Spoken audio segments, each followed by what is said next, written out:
Okay, welcome to renting our Axis A24. Hope you have a great time. To start off with, when you get to the lake, we want to make sure that you do the most important thing, and that's put the plug in. In the glove box, you'll find this wrench with the plug attached. Take that off, the wrench, and it goes right in the plug hole. Turn it to the right and use the other end of the wrench to tighten it. And when you get out of the lake, you do the opposite. I like to do it on the ramp so that you can drain all the water if there's any in there. Undo it and then put the plug back in this spot and put it in the glove box. These are the tie downs.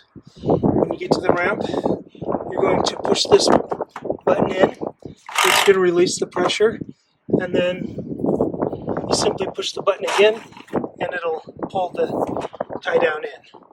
Then you launch the boat. When you're ready to bring it out, get it on the trailer, take your plug out, and then come over, just pull on that, put it on the hook, push the blue button, and then pull out while pushing, and then crank it like any tie strap. Do that on both sides. This boat is equipped with a surf system, and one of the tools to get a good wave is to put the wedge down. So you come to the back swim step, open this compartment, and when you're in the water, you'll reach down inside. I'm going to go underneath so it's easier to show. And you pinch those two buttons together, lift up a tiny bit, and then it will drop down. So let me get that down and I'll show you what it looks like.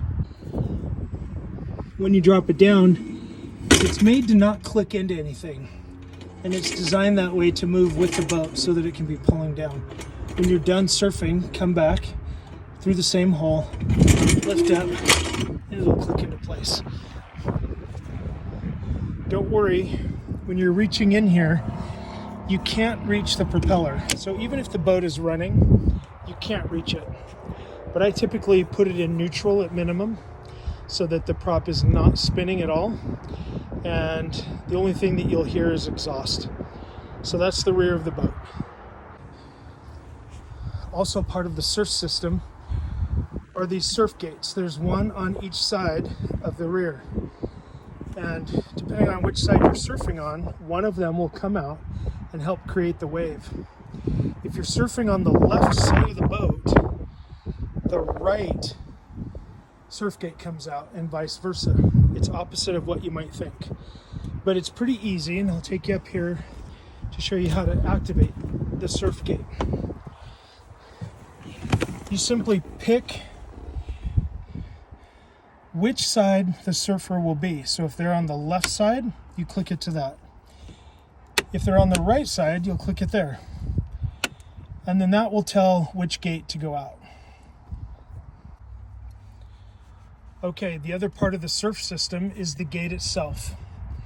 This is the toggle that you'll switch to push the gate out or pull it back in. So let's say we have a surfer on the right side of the boat, or the driver's side. You're going to push this to the right, and then you're going to push up to put the surf gate out, and you'll hear it, and it takes about 3 to 5 seconds. Now it's out. And then when you're ready to stop surfing, you want to bring that back in. And you just push down and it will come back in. And you can go and check in the back to see that it came all the way in. When you're surfing, you'll see the waves start to form as soon as the surfer gets up. And you'll see that if it's not a good wave, you need to push up on that just a little bit more. Again, making sure that you have the right side selected. If they're surfing on the right of the boat or on the driver's side, or if they're on the other side of the boat on the left side. The other part of surfing is speed control, and this has a cruise control. And if you see on the dash, you'll see normally there's one speed selector, and that's your actual speed. To turn this on, you simply push down on the cruise button, and now you'll have two speeds. One is what it's set for, and this one is what it actually is. To change the set point, you simply push up or down on this button, and it goes up or down by 0.2. We usually surf at around 10.6 to 10.8. One of the biggest things about surfing is you need the weight of the boat to be heavier than normal. So one thing is you pull the wedge down and it sucks the boat into the water more. The other thing is to add weight by adding water to these three ballasts: the center, the left rear, and the right rear. To add water while you're sitting still but with the motor running, you push up on these buttons and they'll start to suck water into the ballasts. You'll know that they're full when water starts coming out the side of the boat, out of the holes right here for the center, and then in the rear on either side for the two rears. Once they're full, you turn them off, and then when you're done surfing, before you start to go and cruise around, you want to empty those, and you just go down to drain those. When they're draining, they're all going to be spraying out water out of those same holes, and you'll know that they're empty when the water stops coming out of the holes. These three should be used for surfing or wakeboarding. You should only have the wedge down when you're surfing and never going more than 12 miles an hour. In order to go more than 12 miles an hour, you need to make sure and have the wedge up and the ballasts on empty. If you're wakeboarding, you'll be going a little faster, and it's okay to have these full as well, but not the wedge. Okay, this is the radio. It's got a Bluetooth, so you can hook it up and listen to tunes. You want to have the source on rear in for the aux, and then right under here, under the throttle handle, is a button. I can't show it to you, but you'll be able to feel it. You simply push that in and hold it. The radio will beep, and then you're going to look for the Bluetooth connection. The boat Bluetooth you'll be looking for is all caps WW-something-something-VT. You'll see it. And once you're connected, you can start playing music. We ask that you don't go above 20 to 24 on the volume, and make sure your phone is all the way up. So the boat comes with two surfboards, a bigger one and a smaller one, and one wakeboard. This is the throw cushion, and there's an oar under here. There's a first aid kit that's purple. And if you get pulled over for any reason, you'll need to show that you have a life jacket for every person on the boat. You'll need to show that throw cushion, the oar, and then the fire extinguisher, which is under the driver's seat. There are also two tubes on the boat, one on either side of the engine. You'll also find ropes back here. This is for the tubes. This is the surf rope, and we put it on the second loop. Underneath these tubes are the bags for the ballasts. And those will lift up the tubes as they fill up with water.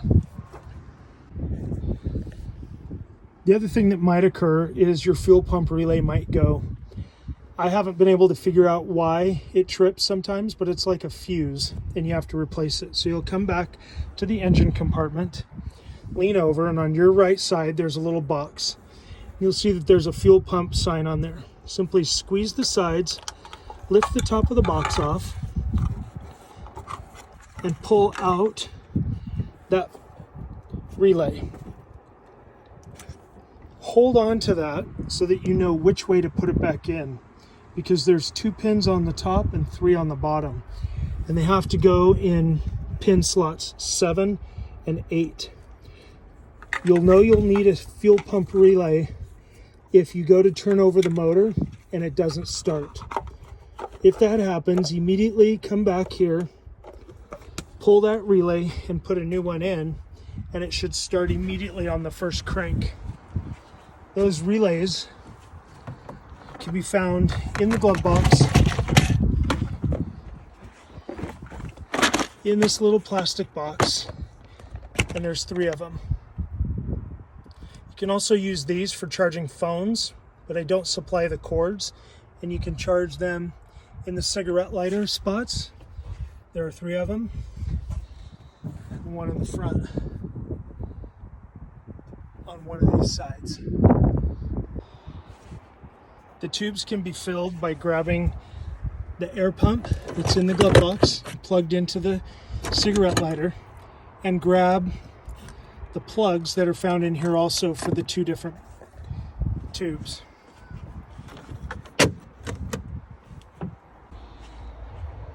The bimini top is fairly easy to use.